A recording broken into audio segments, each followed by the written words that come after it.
السلام علیکم اسٹوڈنٹس، کیسے ہیں آپ سب؟ امید ہے سب خیریت سے ہوں گے۔ اللہ پاک آپ سب کو اپنے حفظ و امان میں رکھے۔ آن لائن کلاسز میں خوش آمدید۔ اللہ پاک آپ سب کو کامیاب و کامران فرمائے۔ بچے، آج ہم 9th کلاس، آج ہمارا ٹاپک ہے قدر ایاز، جس کے مصنف ہیں کرنل محمد خان۔ آج ہم پڑھیں گے قدر ایاز کا خلاصہ۔ بچے، اس کہانی میں مصنف لکھتے ہیں کہ ہمیں رہائش کے لیے ایک وسیع و عریض اور شاندار بنگلہ ملا تھا۔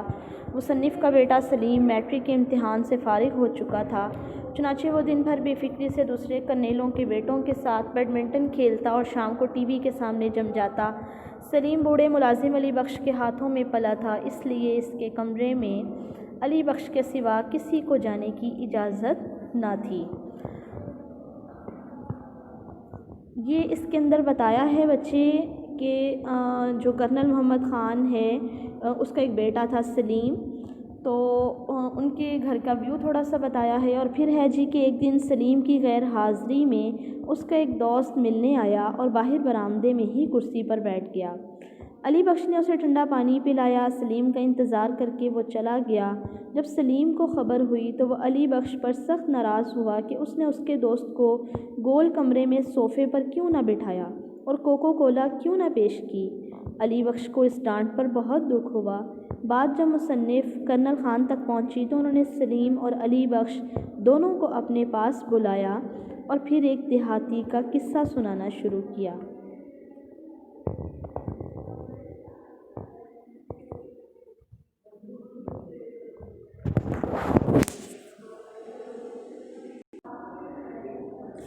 کہ ایک دیہاتی لڑکا اپنے گاؤں کے اسکول سے پرائمری پاس کرنے کے بعد شہر کے ہائی اسکول میں داخل ہوا۔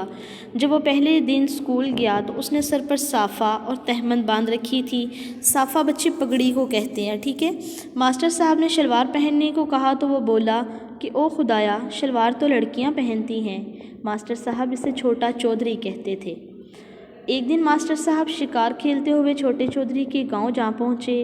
دن ڈھل چکا تھا تو انہوں نے رات چھوٹے چودھری کے گھر گزارنے کا ارادہ کیا۔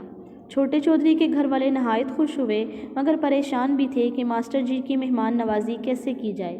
انہوں نے ماسٹر جی کو چوپال میں بٹھایا، جہاں ایک طرف گھوڑی باندھی تھی اور دوسری طرف گاؤں کے کچھ لوگ آگ کے برابر بیٹھے ہوئے تھے۔ سب نے ماسٹر جی کا خوب استقبال کیا۔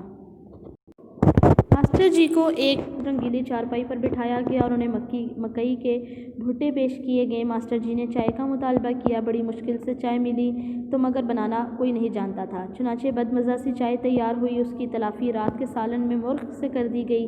صبح ہوئی تو ماسٹر صاحب نے ہرے بھرے کھیتوں کی سیر کی اور مسجد کے غسل خانے میں غسل کیا۔ کہانی کے دوران سلیم مسلسل چھوٹے چودھری کی سادہ لوحی اور بیوقوفی پر طنز کرتا رہا اور اسے پینڈو کہہ کر پکارتا رہا۔ مصنف نے بتایا کہ چھوٹا چودھری تعلیم حاصل کرتا رہا اور پھر ایک دن وہ فوج میں بھرتی ہو گیا۔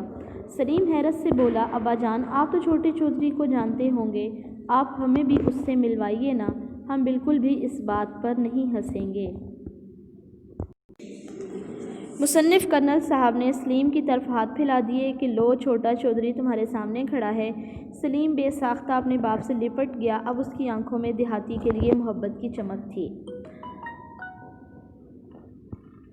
جی، اس خلاصے کے اندر بچے بتایا گیا ہے کہ سلیم میاں جو ہے وہ ایک پینڈو آدمی سے، ایک دیہاتی آدمی سے نفرت کرتا ہے، اور آنکھوں میں اس کے چمک آخر میں کیوں ہے؟ وہ اس لیے کہ جب اس کا باپ اس کو، کرنل محمد خان جو کہ کہانی کا مصنف بھی ہے، وہ اس کو کہانی سناتا ہے کہ کیسے اس نے ایک دیہاتی کا سفر جو ہے وہ زندگی کا طے کیا اور وہ ایک کرنل تک پہنچ گیا، تو پھر سلیم جو ہے وہ اس بات پر شرمندہ ہے اور یہ سوچتا ہے کہ میرا باپ بھی تو ایک پینڈو تھا، ایک دیہاتی تھا، لیکن اس نے اپنی محنت کے ساتھ کیسے آگے بڑھ کر جو ہے وہ کیا ہے، اور آگے بڑھ کر اس نے محنت کے ساتھ ایک کرنل کے عہدے تک پہنچا۔ تو اس کے لیے سلیم کے دل میں دیہاتیوں کے لیے خاص عظمت پیدا ہو گئی، رتبہ پیدا ہو گیا، اور اس کا سر جو ہے وہ فخر سے بلند ہو گیا کہ میرا باپ بھی ایک دیہاتی تھا، اور لیکن وہ کرنل کی پوسٹ تک پہنچا، کرنل کے عہدے تک پہنچا۔ یہی بات جو ہے وہ سلیم کو خوش کیے ہوئے ہے اور اس کی قدر کو بڑھائے ہوئے ہے۔ تھینک یو سو مچ۔ اللہ حافظ۔